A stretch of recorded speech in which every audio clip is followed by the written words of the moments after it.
Hello everybody, my name is Nick and you're watching for the Leet unboxing video of the Nikon D5600.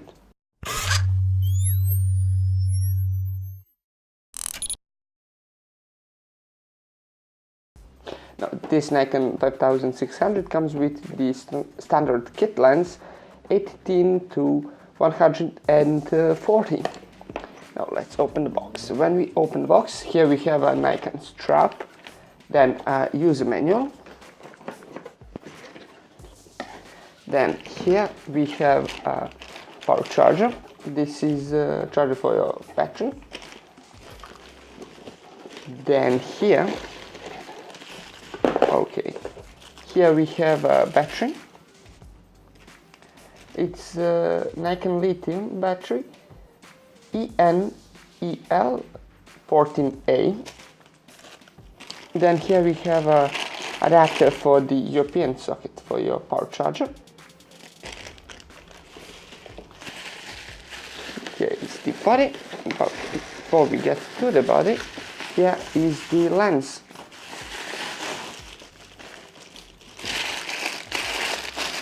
Now this is, as I said, the Nikon's 18 to 140. It's a variable aperture. It goes from 3.5 to 5.6. This camera has a 24 megapixel sensor. It can shoot RAW and JPEG, obviously. It has a SD card slot here.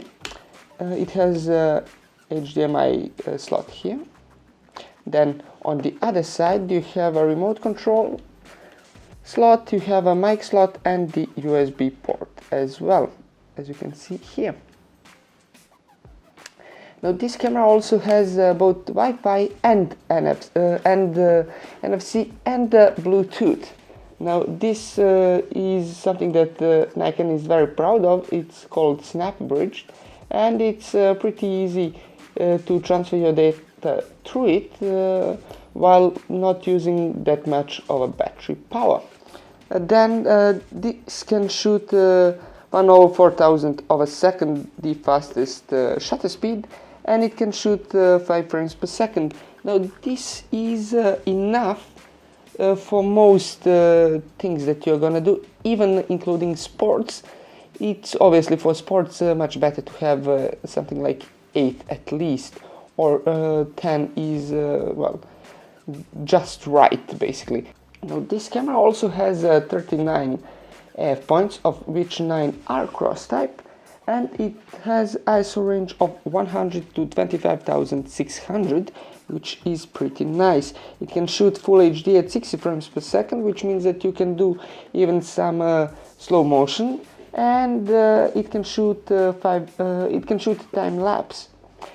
It has a 3.2-inch touchscreen, which is very important when you're shooting video, especially if you're shooting yourself.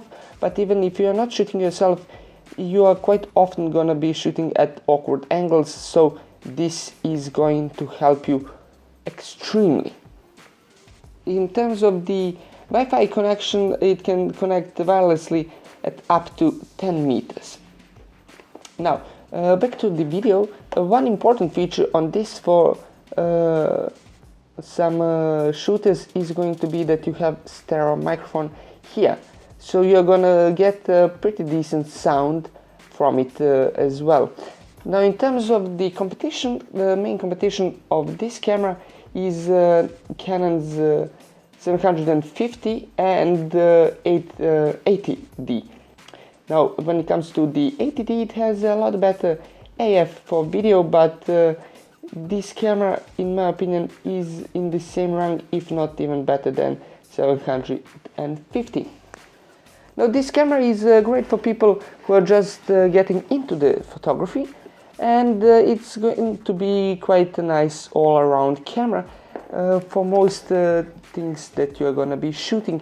And with such a versatile lens, it's a pretty good choice.